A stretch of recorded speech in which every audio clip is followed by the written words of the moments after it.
Hello YouTube, my name is Isabella and today I'm going to be discussing the 20 books I want to read in 2021.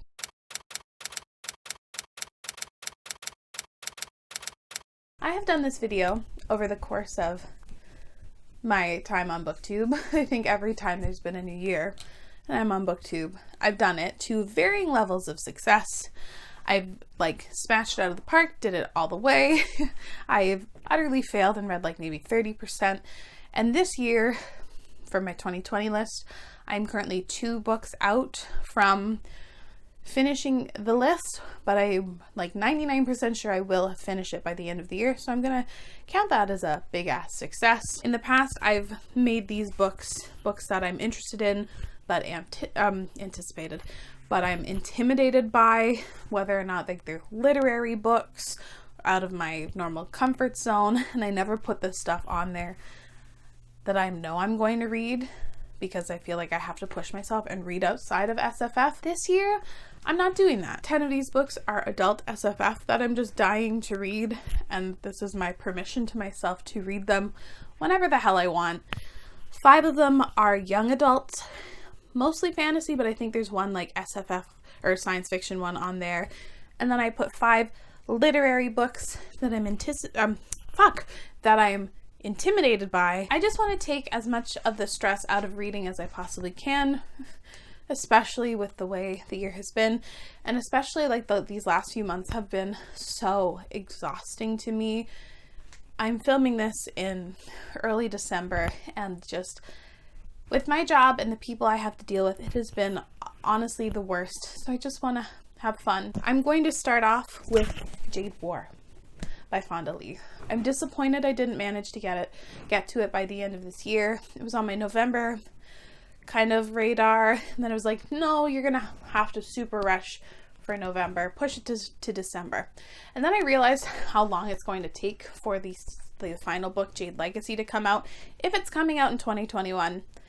Because we haven't gotten an official date yet, at least from what I've checked. So I'm going to wait a little bit later into 2021, but I can't wait to read Jade War. Okay, we've reshuffled onto the next book.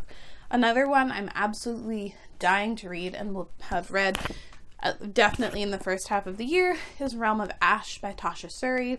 This is the companion to Empire of Sand, which is one of my favorite books of the year. I've talked about it a lot, and I wanted to get to this also in 2020, but I just couldn't squeeze it in. And the reason I will have read this before the first half of the year, her next book is one of my most anticipated reads of 2021, The Jasmine Throne. And I'm the kind of person and reader that I like to read in published order if I can, and especially if I have this book already on my TBR, I will be reading it. And I love Tasha Suri, so I'm dying. I have to read it. A book that I haven't even hauled yet, I guess it'll be featured in my third and final haul of 2020, I found used and I was so excited. And that is The Blade Itself by Jo Abercrombie. In 2021, I plan on reading a lot, and I mean a lot, of adult SFF and a lot of the fantasy that I feel like I've kind of missed out on, or the ones that people have talked about a lot. This is the first book in the First Law trilogy by Jo Abercrombie, and people frickin' love his works. And Jo Abercrombie as an author, I've just really wanted to try. The next one I am dying to read, and it's kind of literary fantasy, I would consider it, and that's The Song of Achilles by Madeline Miller. I found this at my used bookstore very early on in 2020, and I'm shocked I haven't read it. I know I have access to the audiobook, and I think I put it off because I know this book is just sad. I wasn't emotionally prepared, especially with the year that 2020 has been, but I really want to read this. I love Circe by Madeline Miller, so I definitely have to read this. And it's been a long time coming. I have to read this book. I'm going to take a break from the fantasy that I started talking about to include the 3 adult science fiction books that I have on this list. The first being Leviathan Wakes by James S.A. Corey. This is one of my most recent 5-star prediction books, so I really want to read it, and I really want to read it soon. The final book is coming out in 2021. It's a 9-book series, which wild. I don't know if I have invested that much time in a series in a long time, but I really want to give it a shot. Really want to I want to watch the show as well. Space opera at its finest. I'm dying to read this book. This next book is one that I've put off for years. I've had it in my hands just because I don't think I've ever really believed that I would like it as much as people say that I would. Like, was such a popular book, and it's The Martian by Angie Weir. I've also kind of been dragging my feet on reading this book, so this list is a perfect way to just push myself over the edge and finally read The Martian. And apparently this book is really funny. I need to read this book. I've been dragging my feet on it for so long. It's also time that I read Middle Game by Seanan McGuire. I have been so excited to read this book and just haven't. I think I have access to this book in literally all forms. I'm pretty sure I can get the audiobook, the ebook, and now the physical book. So it's fucking time. I'm very interested in reading a book by Seanan McGuire that isn't her Wayward Children series. There's a lot that have been on my radar, but this is definitely the one that I need to read the most. I'm just going to throw myself a bone with this book because I know I'm going to read it, but I want to read it in 2021, so it should go on this list, and that's Elantra by Brandon Sanderson. I have been making my way through the Cosmere. I finished the Mistborn trilogy this year. I read The Way of Kings this year, and this is the next book that Brandon Sanderson recommends for you to experience his Cosmere and like kind of pick up on the Easter eggs. I think this was his first ever published work. Some people really, really love it and stand by it. Others think this is one of his weakest books, so I'm interested to see where I fall in it. It is currently a standalone. I just realized this book is fucking blurred by Orson Scott Card. That's gross. But we're going to continue on. The next book is one that I've seen mixed things on, really good reviews, some not so great things, but it is a translated Chinese fantasy start to a fantasy story, and it's super popular in China, and that's A Hero Born by Jin Young. I don't know anything about this at all. Holy shit, this was actually originally published in 1957.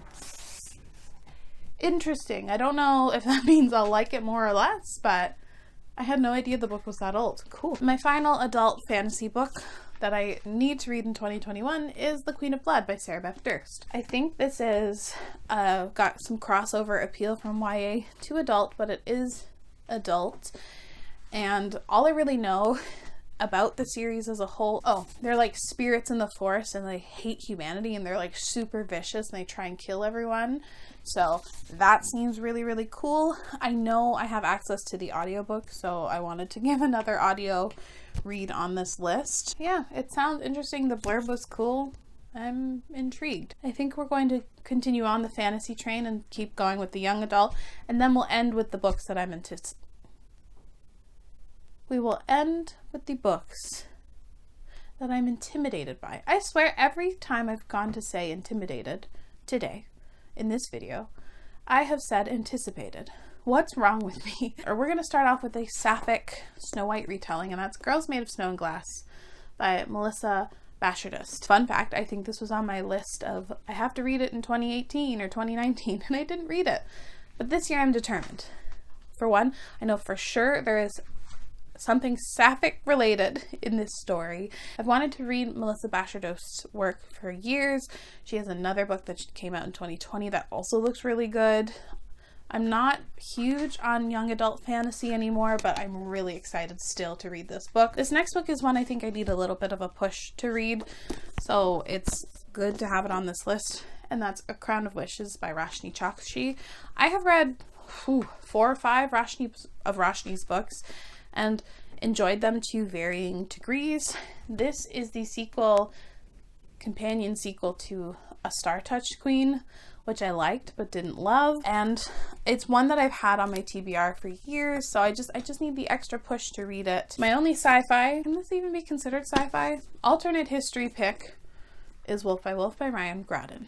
I've been intending to read this book also for frickin' years. I have been intending to read Ryan Graudin for so many years that I don't even know if I've read anything by her yet. No, I haven't read actually anything by her yet, which is a shame, and I hope to change that. I swear I did though. The next book, I'm not sure if I'm going to like it, but at this point in time, I just like have to read it. That's The Dark Days Club by Allison Goodman. This is a Victorian era historical fantasy, similar in premise to Infernal Devices, and I've just had this book for so many years that I feel like I'm morbidly curious to see how I'm going to feel about it. My final young adult title, I'm going to go through these last ones so quickly because I've been talking for too long. The last one is The Last Magician by Lisa Maxwell. This is another historical fantasy. Talk about how I don't like historical fiction a lot, but then I'll read a lot of historical fantasy.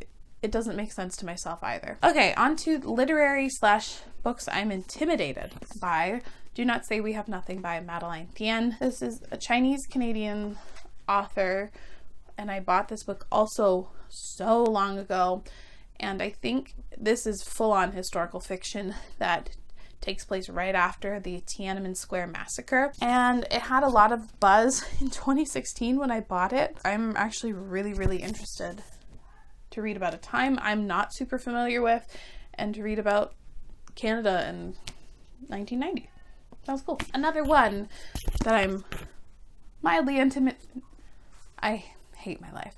Another one that I'm kind of mildly intimidated by is Miracle Creek by Angie Kim. I don't like thrillers, and this kind of gets put in the thriller category, but I don't think it quite works as that.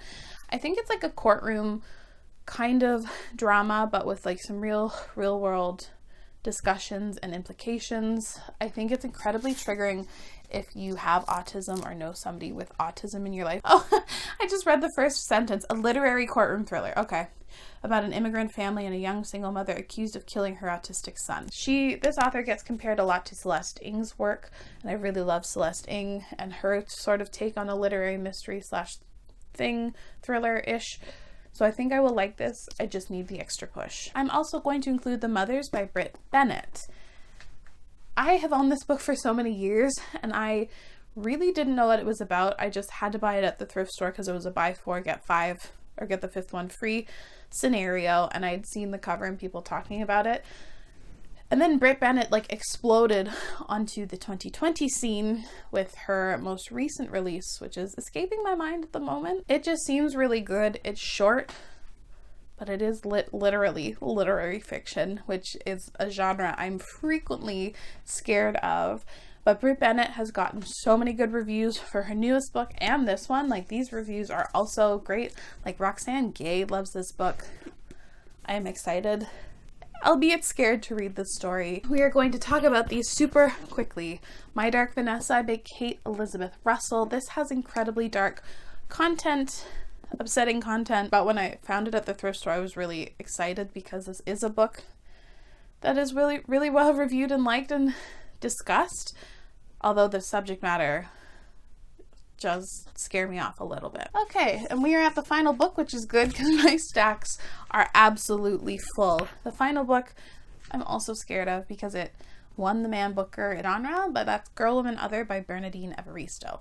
This tied for the Man Booker with Margaret Atwood, The Testaments. I hated The Testaments, so I want to read this so I can say The Testaments sucked, and this should be the rightful winner. I'm very excited and very nervous, but this is well reviewed, and it's time that I try some literary fiction, or some more literary fiction. I would say it's safe to assume